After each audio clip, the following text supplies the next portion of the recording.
He deserves it.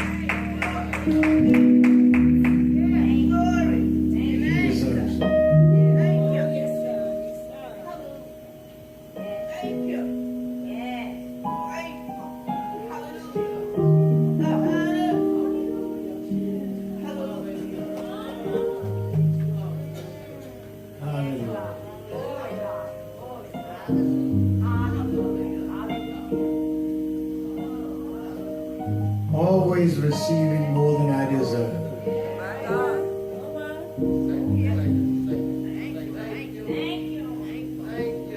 Always indebted to the Master.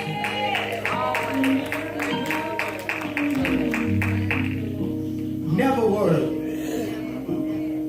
of any of the good things He does for us on a daily basis. That's me. I cannot do enough to earn what the Lord does for me moment by moment. And by the way, neither can you. So He deserves our praise.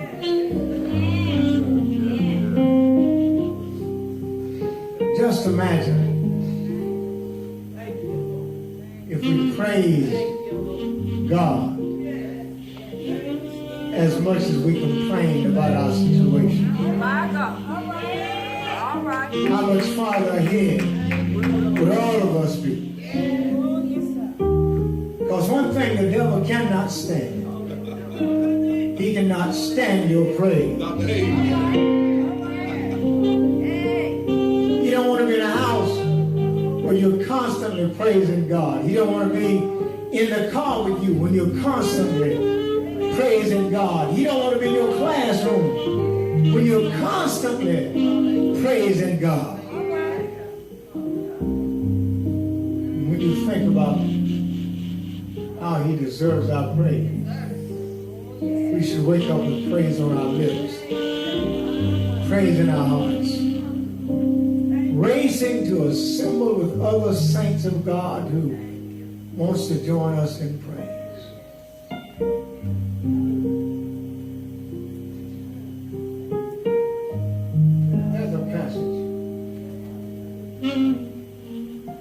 This guy was with us this morning, he'd be praising Him all over the building.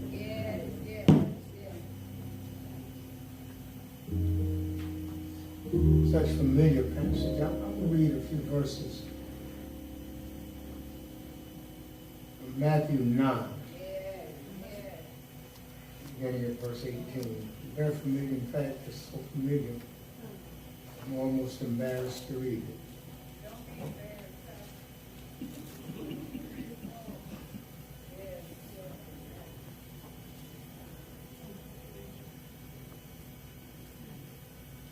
I was hoping I would have something more sophisticated when I saw my mother-in-law sitting out. She's come all the way from New York to be with us today. Amen. Amen. That's a blessing. Every time I see her, it's a blessing. Matthew 9, and I'm almost embarrassed to read this. Beginning at verse 18. King James Bible. While He spake these things unto them, behold, there came a certain ruler and worshipped Him, saying, My daughter is even now dead, but come and lay thy hand upon her, and she shall live. And Jesus arose and followed Him, and so did His disciples. And behold, a woman which was diseased with an issue of blood 12 years came behind Him and touched the hem of His garment. For she said within herself, If I may but touch His garment, I shall be whole. But Jesus turned Him about, and when He saw her, He said, Daughter, be of good comfort. Thy faith has made thee whole. And the woman was made whole from that hour. And when Jesus came into the ruler's house and saw the minstrels and the people making a noise, he said unto them, give place, for the maid is not dead, but sleepeth. And they laughed at him, scorned. But when the people were put forward, he went in and took her by the hand, and the maid arose, and the fame hereof went abroad into all the land. Thank you. You may be seated.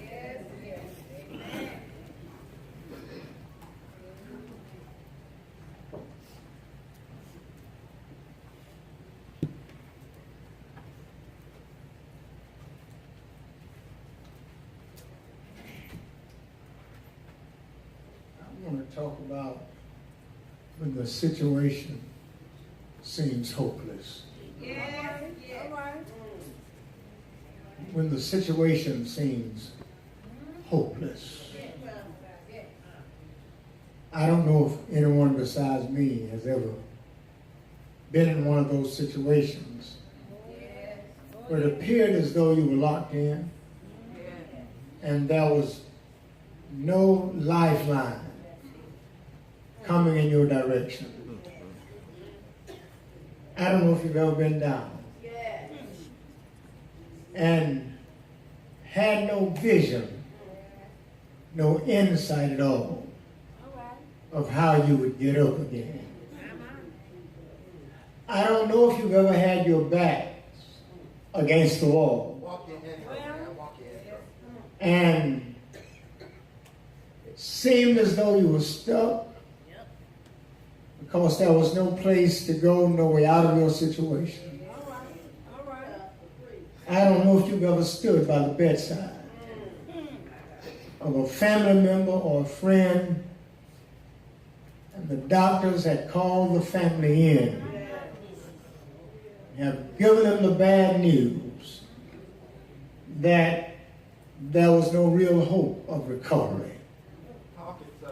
I don't know if you've ever gone into work on a Friday evening. It's payday. But on the other side of picking up your check, your boss lets you know you have one more check coming because this is your last day. We're closing down. Anybody ever had situations that hit you so unexpectedly that you were shaken from center to circumference? You were blinded by the information with no way out. Imagine a father with undoubtedly his best physician in the room with his only daughter. She's sick, according to this doctor, unto death. There is Jesus in the distance, performing miracles. Rulers have some strange ideas because they've learned to rule over people. And they have looked at their power as though they were invincible. But what God will allow to happen sometimes, He will allow us to see how helpless we are in spite of all that is in our possession. He'll allow us to see how helpless we are. We speak to a man, he gets up and he comes running. We speak to another and he sends on an error and he goes at maximum speed to do what the master has required. And yet now here's a situation with his only daughter, and she's laying at the point of death. Undoubtedly, he's called all of the folk in his circle. He knew nothing good had happened. They were still looking at death. Finally, he goes to where Jesus is. Finally, he makes his way. Jesus. I don't know what he's feeling other than fear. I know one thing he's not feeling right now. He's not feeling very powerful. He's not feeling control. He's feeling the necessity of doing what he has more than likely never done before. Leaning on someone else to help him through a situation that he has not the power to handle himself. He comes to Jesus. These rumors about the Lord are scattered throughout the land. People everywhere are talking about the miraculous works of Jesus. And yet this man now is relegated to a place where there is no other option and no other hope but Jesus. Has anybody in this house ever played your whole hand and you were still losing? And all you had left was the Lord.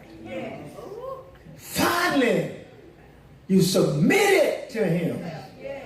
And you're here today because you submitted. Because you laid it in his hand, put it in his lap, and humble yourself in his presence. And he took your situation and in a moment's notice brought it to complete resolution. Can you imagine a ruler who had been in authority most of his life? Can you imagine a ruler having to depend on someone that he had no faith in at all? And now, as a last resort, remember now, without faith, it is impossible to please him. At last resort, the ministry about Jesus Christ has captured him. And there are people in the church, I want to park here for a moment, because there are people in the church that God has been so good to, that they show up Sunday morning as a favor to God. To let him know, I recognize you as God. And I'm showing up because I want people to know. I know about the church. Not I know God. I know about the church. Really, they show up because it's politically correct. They don't always show up to gain the spiritual authority that the Lord has for us. And I want to park here because the Lord has given us spiritual authority. We don't use what the Lord has given us. This man didn't have it, but he knew who did. Or at least he hoped he knew who did. Because up until now, all of his power had worked for him. Because all he had to do was speak and Joe would go running. Sally would come in a hurry. Bubba would do whatever he said. But now his daughter has shown him how little power he has. Being the boss on the job is one thing. Telling people what to do is one thing. Sticking your chest out because people look up to you is one thing. But when hell comes in your house,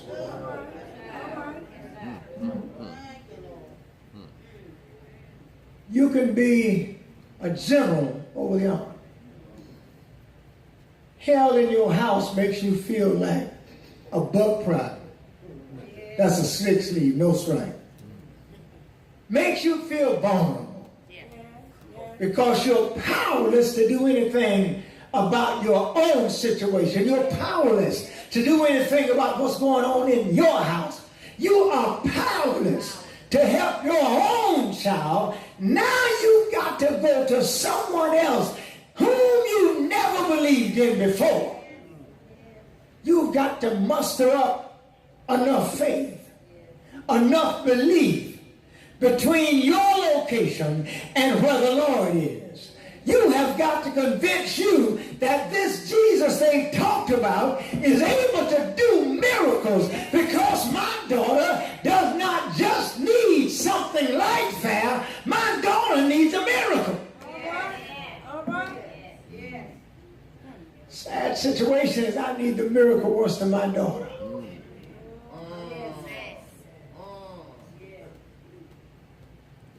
Yes, Lord. I need it worse than she does. I need this miracle. And he did. Because now what the miracle will do when it comes, he has begun to divest himself of his assumed power. Because when death shows up, you had power over people's lives, but no power over people's death. You could kill them, but you had no power after they died to know what God would do with them. You didn't know what the other side held for them. God might have just been ready because he was sick of you. You could will their death, but God could have kept them alive with 1,000 swords in their bodies. But he opted to let them die, perhaps at your word. But now you need God. The God you complain about people loving, worshiping, and praising. Now you need God. What do we do when we need God? Has my back been against the wall? In my most negligent moments, when God was on the back burner of my mind, I've become so self-absorbed that I didn't think about God until my situation began to crumble.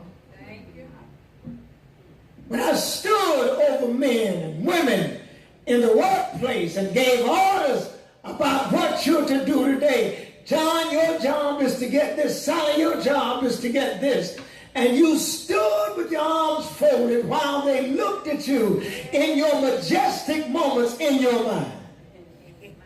And you had folks scattered. You know, when you walked in the room would be like a general walking on the base of an army compound. Whomsoever would see him, it would come to attention. If you didn't, that was a consequence. I never shall forget Brother Reggie. In Fort Huachuca, Arizona, my best buddy Sam Lacey and I were walking down Huachuca Avenue. And this car with a tag on it that had 2 stars. We met it, we just kept doing what we were doing. All of a sudden the car stopped. The driver put it in reverse. And quickly stopped where Sam and I were. And quickly brought us to attention. And went up one side of us and down the other. I almost started saluting civilian cars after that.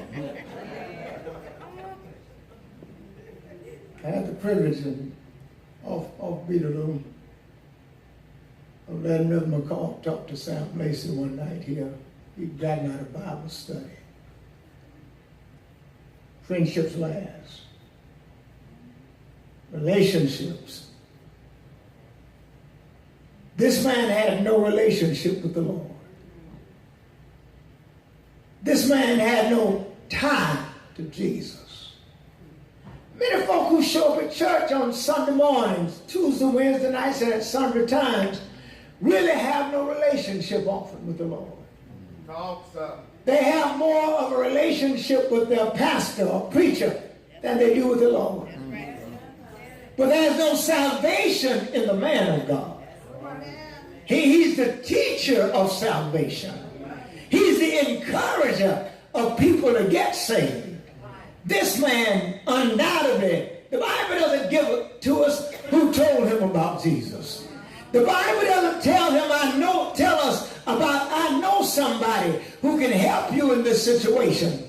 But somewhere along the way, he has heard about Jesus. Somehow he knows how to get to where Jesus is. Somehow he knows he has used everything he had in his arsenal to help his daughter, and none of what he had worked. He knew that if there was a chance, the rumors of Jesus needed now to be true.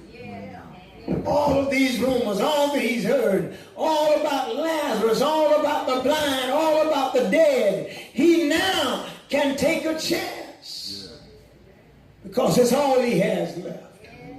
Has any one of us ever been down to all we had left? Has anyone in the house ever had your back against the wall and you become helpless? Has there ever been a time when you didn't know where to turn?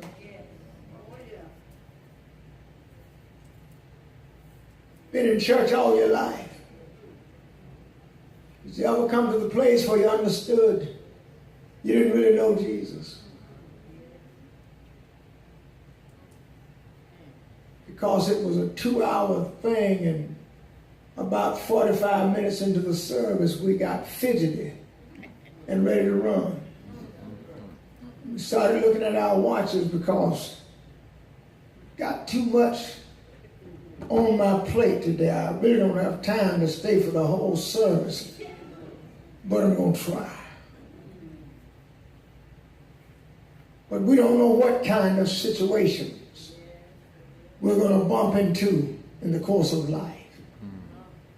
This man has come to a situation that is beyond his ability. This man has no one around him to help him handle this gruesome situation. Most parents in the house would rather die for their children than to watch their children die. Imagine this man is standing over the bed of his daughter. She's helpless. Her breath is waning away. It's getting shorter and shorter. All of the doctors have given up. But ringing in the back of his mind is one story after another about a man who has been able to heal leprosy, about a man who has been giving sight to the blind. Somebody probably tapped him on the shoulders and said, "You heard about Lazarus, right?" And now the man is left with only one alternative. And I want to tell us on my way out of here this morning, you really only have one good alternative. You have two, heaven or hell, but you only have one good alternative, and that's Jesus Christ. Yes, Jesus allows us to know that no man cometh to the Father but by me. Then I'm sure this rich ruler would have rather had a direct line to the Father, but he had to go through the Son. Jesus is on his mission of preaching, teaching, healing. He's doing the work of his ministry. This ruler is watching his daughter die. His hope had driven down to nothing. But undoubtedly someone lets him know that there's a man by the name of Jesus. And we've heard of his miracles. We've heard about him giving sight to the blind. We've heard about a lame man that been lame from his birth. Caught him by the hand and he got up, leaping up and down. Yes, we've heard. You remember Legion. Yeah. You remember the crazy man that stayed in the graveyard not far from here. Cutting himself with stones and screaming and carrying on day in and day out. You remember him, don't you? And Jesus called all the demons out of him. Yeah. This man sat with Jesus, clothed in his right mind. Boss, all I'm saying is if you can just get it to Jesus. We don't have any options now. We've run out of options. And there are some folk in this house today, you've run out of options. You've been playing around with church, but never spending time with the Lord. I don't know you by name, I just know you by condition. There are some folk that's been going to church ever since they were children. But you aren't going to church. You're supposed to be going to worship. Because the church comes to the house of God. When we leave here, the church is gone. The house of God still stands because the church is his representative. We represent him where we go. This man now has his back against the wall. My Lord. Watch this though. He has to come down to a place where he has to show his vulnerability. None of us like being vulnerable. We all like for people to think we're strong and we don't worry about nothing. But I tell you, in a match where war is constantly going on, your enemy is constantly searching for your weakness. Never shall forget, as a 14-year-old down in Miami, the night when Lister met Ali. My aunt and I had been talking all day, and I was 14. She was 24. And she would look at me and tell me, Sonny, go knock his head off. I said, no, he ain't. Sonny, go knock his head off. No, he ain't. There are some folk in this crowd that don't believe Jesus is going to have victory. Yeah.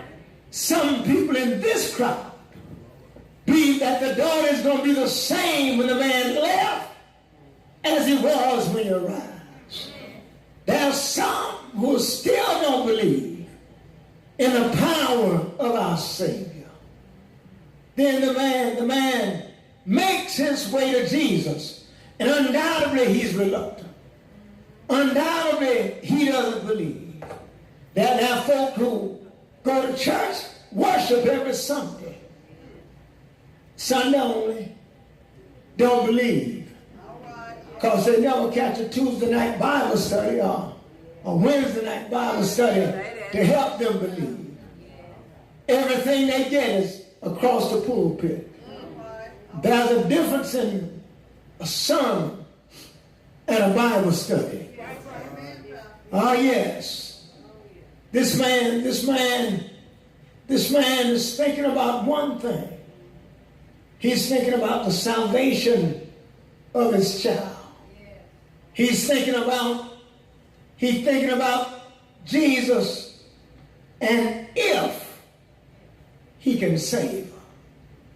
He's willing now to face all the humiliation that comes along with a leader who looks to someone in the eyes of his community as nothing less than a servant. In fact, Jesus sometimes seemed less than that to many leaders. He was an adjutant. He was aggravating, disturbing, out of line, fake. You name it. That's how they felt about Jesus.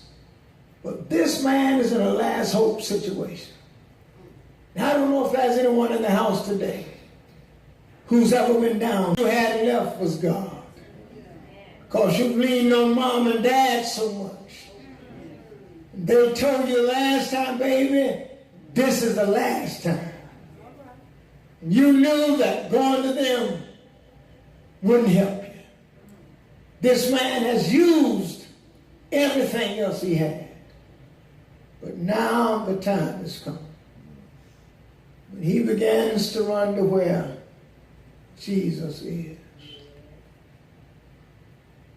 When he spake these things to them, behold, there came a certain ruler. A ruler. Worshiping him, saying, my daughter is even now dead. But come and lay thy hand upon her. Watch this. And she shall live. There's a new confidence now. Somewhere between his house and where Jesus was, somewhere between the ministry of folk in his house telling him about Jesus, he is now a believer. Listen, he's not asking Jesus, but he tells Jesus the outcome. He doesn't ask if he's able. Tells him, lay thy hand upon her, and she shall live. Look at the confidence somewhere between his house and where Jesus was. He picked up something from heaven. Some telegrams must have started to hit his heart. His mind had gone through a complete recycling of understanding that there's a power now in this earth that is able to deal with whatever my situation is. And I want to tell you this morning, whatever your situation is, there's a ready power ready to handle your situation. All this man needed first was a change of mind. All he needed first was someone to convince him and let him know about Jesus. You see, a whole lot of folk have heard about Jesus, but they don't necessarily know about him. This man had people around him who knew about Jesus. And undoubtedly along the way, they kept talking to him about Jesus. This man heard the sermons. Undoubtedly, they were preaching and teaching to him on his way to where Jesus was. And when he gets to where Jesus is, all doubt is gone. All doubt is gone. Now, I want to park here before I finish up this morning. How many of us have heard about him all of our lives? How many of us have heard from grandmama, granddaddy, mama, daddy, auntie, Aunt Sue, Uncle Jim, and everybody in the church about the goodness of God and about God's ability to meet us in our dreadful situation? How many of us have been coming to worship most of our lives and have not yet bought into the reality of who Jesus Christ really is? How many of us have watched preacher after preacher work up a sweat talking about Jesus and sharing his power with us. But I noticed this publican man, even before he comes into the presence of Jesus, this captured my attention when the man arrives, saying, "My daughter is even now dead, but come and lay thy hand upon her, and she shall live." Notice how this man goes from being a man of human society and a man that has come along the way with a journey to save his daughter, has come to a faith that I would love to see take place in every Christian congregation. He has come to a faith that even the most dreadful situation the Lord is able to handle. The thing that gets me about this is, it is during the course of Jesus' earthly ministry. Yeah, the sin debt has not yet been paid, because the Lord, Brother Red, is still alive and well.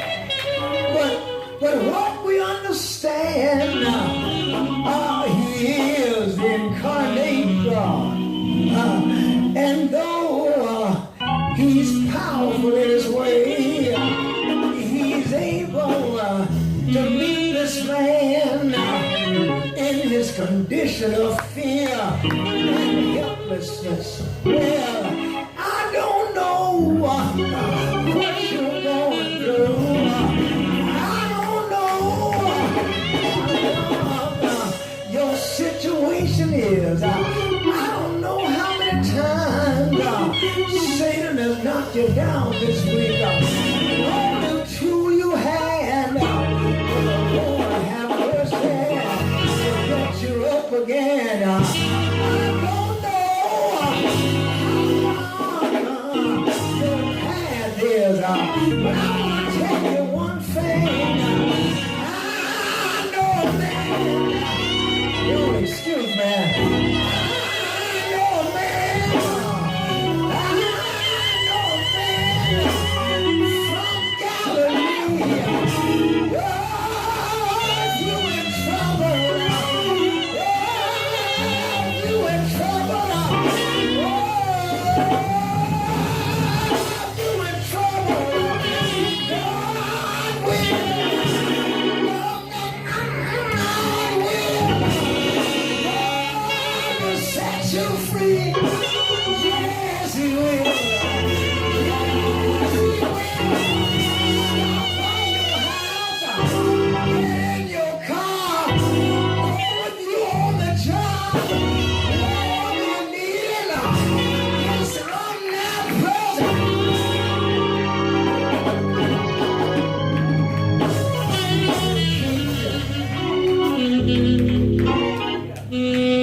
Just spoke a word, and the girl came alive. Any dead folks in the house? I know it's not. But we're always dealing with the spiritually dead. That's right. God wants you to come alive. Never shall forget. I attended a lot of Pentecostal churches. We as children would sometimes laugh. But when I got to know the Lord, all right, Sometimes the most you put fire in your shoes.